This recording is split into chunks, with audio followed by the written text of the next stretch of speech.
guest tonight is a 19-time Emmy Award-winning sportscaster and the host of Football Night in America right here on good old NBC. Please welcome our friend Bob Costas.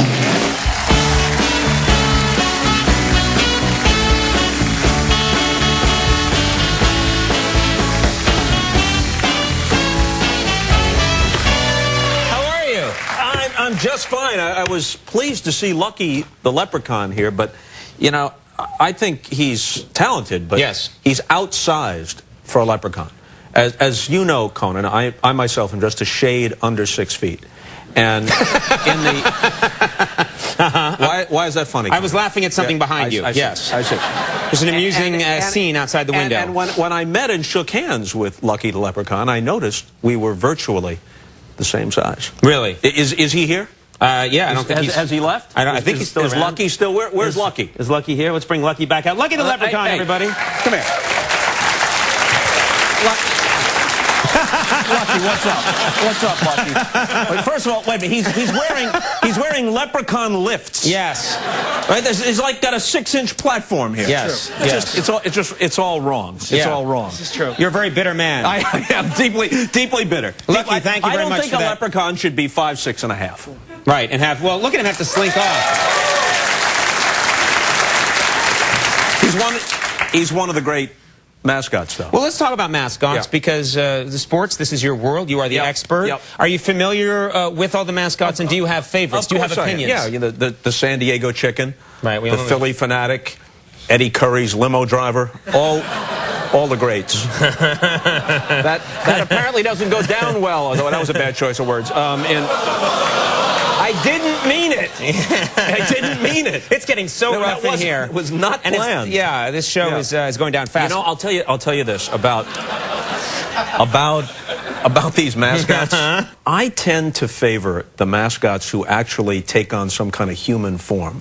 You don't like the monsters and the goblins. No, gremlins, hawkeyes, badgers, buckeyes. No, I like the demon deacon of Wake Forest. I think we have Vanderbilt Commodore. Do we have the? There's the.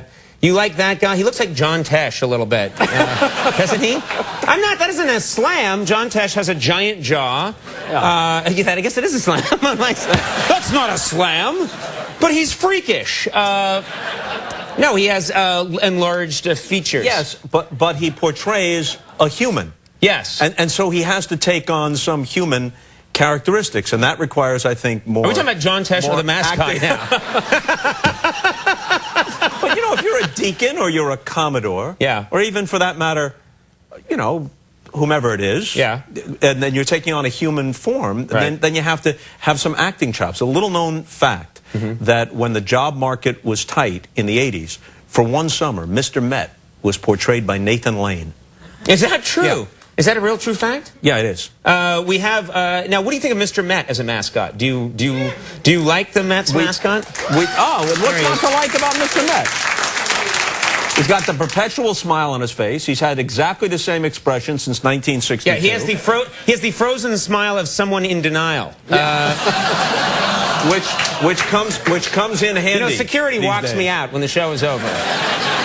So don't get any ideas. Comes in handy these days. Yeah, well, I find Mr. Met horrifying. Now, that's no slam on the Mets. He has a giant, swollen baseball head, which feels like in a prior life he did something horrible and was cursed to roam the earth with a giant baseball head. Doesn't it feel that way to you?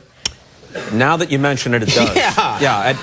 For all his time, I'd greatly enjoyed Mr. Met, and now I'll be unable to look at him without having nightmares. Yeah. Well, I'm glad I did that for you and for children everywhere. Let's talk about something that relates to on the show tonight, of course. And something that might have comedic possibilities. No, let's not do that. This show is switched over to a different format.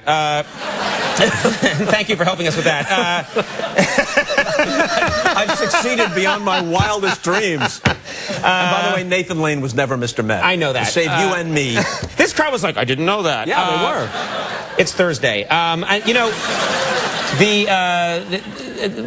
to ask you something which is near and dear to my heart. You were an announcer. When you got started in sports, one of your early jobs was you were announcing in the ABA. And I don't know anything about the ABA. I was a little young at the time to enjoy that league. But I watched the Will Ferrell movie Semi-Pro, which sort of was having a lot of fun with the eccentricities of the ABA. Were those at all real? I mean, I know those weren't real characters they were portraying, but was it really that kooky, the ABA? Very close in terms of tone to what it was like. The league operated on a shoestring. Franchises were constantly folding and relocating. They had kind of a Wild West feel about them. They invented the slam dunk contest. If not the slam dunk, they invented the slam dunk contest. A lot of the real flashy three-point shot, right, the flamboyance. This was a league where they actually had contests to see who had the largest afro. They did? Yeah, the pregame contest. And the league was filled with characters. The team that I broadcast for, the Spirits of St. Louis, their best player was a guy named Marvin Barnes, who truly was a tremendous player, but he was even more of a character than he was a great player. One time we played in Louisville, Kentucky, against the old Kentucky Colonels. And Louisville, though it's only separated by about a 5-hour drive from St. Louis, Louisville's in the Eastern Time Zone, St. Louis in the Central Time Zone. So the morning after the game, they pass out the itinerary, and it says TWA Flight 305. Depart Louisville, 8 a.m. Arrive St. Louis, 7:56. And he beckons me over, and from a foot above me, he drapes an arm around my shoulder and produces the itinerary, and he says, bro, I don't know about you, but I am not getting on any time machine.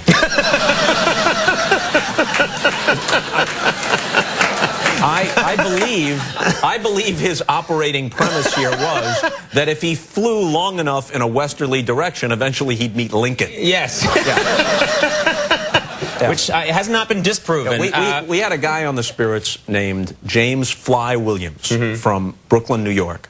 And his brief collegiate career before he turned pro was at Austin Peay, which is located in Tennessee. But when he prepared to matriculate, he flew from LaGuardia to Austin, Texas.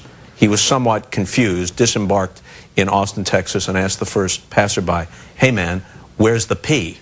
And then was directed, I would guess, to the men's room. I don't know. Right. Eventually found his way to Austin Peay, where during his brief career, the actual student chant at the games was, the fly is open, let's go pee. It's true. Classy stories. I bring you here to enlighten and to lift us up. These are facts. I have to ask you quickly, it was announced, I believe it was Tuesday of this week, that the Hall of Fame announcements were made. Jim Rice and Ricky Henderson. Jim Rice, Ricky Henderson. Jim Rice, I grew up in Boston watching Jim Rice play. I was very excited that he got in. Tell us about Ricky Henderson. You hear all kinds of great stories about Ricky Henderson. Well, the greatest leadoff hitter of all time. Yes. High on base percentage, more runs scored than anybody, more stolen bases than anybody. A truly dynamic, game-changing player with kind of his own view of the world, kind of resided in his own kind of zone most of the time. And he was a teammate of a guy named John Olerud, who was a very good hitting first baseman in the 90s and the early part of this decade. And as it happened, they were teammates with the Blue Jays in 93, with the Mets in 99, and then the Mariners in 2000.